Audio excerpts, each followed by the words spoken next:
Why has The Shawshank Redemption only gotten better over time? It's mainly because people finally got past the ridiculous title and gave this Oscar multi-nominee some honest attention.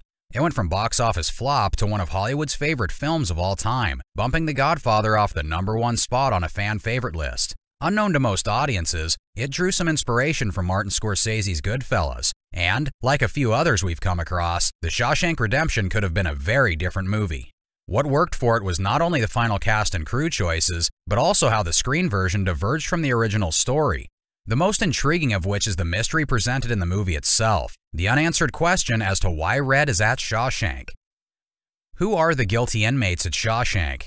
Well, according to Red, it's no one but him. In the beginning of the movie, Red and Andy get to talking. Andy asks the usual question about what everyone's in for. For his part, he insists on his innocence. With sarcasm, Red tells him that every other prisoner at Shawshank is also innocent. Over time, the two inmates build a strong friendship, but they hardly ever bring up their history. Red eventually does confess to Andy that he is the only guilty person in Shawshank. What was Red guilty of? Freeman's character is one of two protagonists, a convicted killer serving 3 life sentences at Shawshank State Prison. The other is Andy, for murdering his wife and her lover. But the specifics of Red's crimes are never revealed in the movie. The audience is made to imagine it's a crime so heinous that to know about it would make him a less likable character, something that Darabont made sure would not happen. Red's crime was very similar to Andy's in that he also murdered his wife. Red had married a woman from an affluent family. She had acquired a sizable life insurance policy, making her somehow ripe for murder. Red meticulously planned her murder, severing the brakes of her car to make the crash look like an accident. But when the day came and the car lost its brakes, it swiped a neighbor and the neighbor's child off with it, killing all 3 people. Red was found guilty of murder and was sent to Shawshank, where he expects no mercy for his crime. Time and time again, Red stands in front of the parole board without being granted any early release. How was Red's release from prison different from King's version? Red is the prison smuggler, the go-to guy. He says he can get anything in, for a price, and Andy jokingly asks for Rita Hayworth. Soon, Andy comes up with a plan to break out of Shawshank when he figures out what material the prison is made of, so he asks Red for a rock hammer. Red delivers the man his request, and later also delivers huge posters of movie stars Rita Hayworth, Marilyn Monroe, and Raquel Welch. Red and Andy's new friendship grows, with the former banker's infectious high spirits subtly changing Red's hardened exterior and bringing him hope long lost after years spent in prison. Andy's vitality is best seen when he gets out of solitary confinement seemingly unscathed. He owes his survival to Mozart, saying that the classical music distracted him from the torture of isolation. Hope for Red had dwindled after each of his parole hearings. Prior to Andy's arrival at Shawshank, Red was already denied twice. After Andy arrives, Red's hope is reignited. But his personal growth is stalled when his friend and fellow inmate Brooks Hatlin, played by James Whitmore, is released after a lifetime at Shawshank, but subsequently hangs himself. In the novella, Brooks murdered his wife and child after a losing streak at poker. He doesn't commit suicide, unlike in the movie. It's a scene that somehow hits audiences hard. This tragic event has a huge impact on Red, who suffers a setback in his own personal transformation. As a result, he is unable to play the harmonica Andy gives him, saying that he doesn't deserve redemption just yet. Not long after, Red has another parole hearing. It is one of the most memorable scenes in the movie, where he is finally granted his freedom.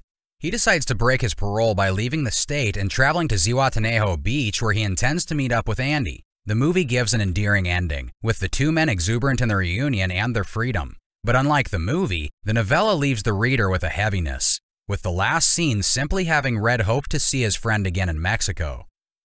What does Morgan Freeman think about his role in the deep sleeper hit? Morgan Freeman initially didn't think he could be part of the film after discovering that his role was that of an Irishman. He thought it was nuts and knew it couldn't be pulled off, but after appropriate changes to the story were made, and with Darabont's insistence, Freeman quickly accepted, having already fallen in love with the script.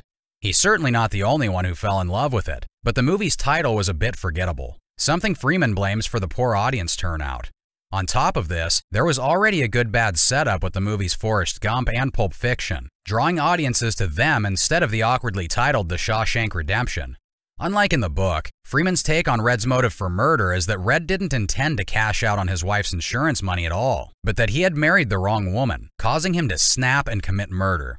This, arguably, is what makes him more deserving of forgiveness. Did you know that it could have been a very different movie? The 1994 Frank Darabont movie is based on Stephen King's novella entitled Rita Hayworth and the Shawshank Redemption, one of 4 stories in his collection called Different Seasons. The movie could have been completely different, starting, as usual, with the cast. Jon Favreau fans would be interested to note that the budding actor bombed his audition for the part of the inmate who gets beaten to death by Clancy Brown's character, Byron Hadley, in the opening scene. As for the part of Tommy, played by Gil Bellows, he was an inmate who had hopes of turning his life around, but was killed by Bob Gunton's character, Warden Norton. He's another tragic character who didn't survive the penitentiary because evidence he had that would have exonerated Andy, which was a divergence from the original story.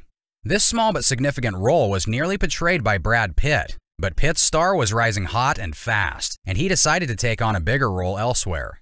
As for the director of the film, Rob Reiner nearly took the chair, and Tom Cruise would have come on board if Reiner had directed it. But Darabont figured this was a chance at his dream, and refused to let it go. With Reiner and Cruise out, the role of Andy then could have gone to a host of other Hollywood hotshots, namely Tom Hanks, Kevin Costner, Jeff Bridges, Nicolas Cage, or Matthew Broderick. Tim Robbins was finally chosen to play Andy Dufresne after Hanks turned down the part. As for the role of Red, it went to Freeman. He asked his agent to do anything to get him a part in the movie, but he did not expect to land one of the lead roles. It nearly went to one among a handful of Hollywood A-listers, including such big names as Robert Redford, Paul Newman, Clint Eastwood, and Harrison Ford. The character, after all, was an aging white Irishman. Freeman alludes the original Irish character when Andy asks why his nickname is Red, to which he answers it's perhaps because he's Irish. Others considered for the role of Red were Gene Hackman and Robert Duvall. The role was also offered to Sidney Poitier, who flat out turned it down. He believed that portraying a man who had been convicted of murder did little to advance the perception of black people in Hollywood. On top of producer Liz Glotzer's suggestion to cast Morgan Freeman, Darabont himself insisted on casting the legendary actor for the part. He felt Freeman's distinctively powerful manner, as well as his commanding presence and resounding voice, made him the ideal choice for the novella's graying redhead. The movie is narrated by Red, a style inspired by director Martin Scorsese's Goodfellas. Darabont felt the narration of Scorsese's mob film was so masterfully executed that he made it a point to rewatch Goodfellas every weekend throughout the production.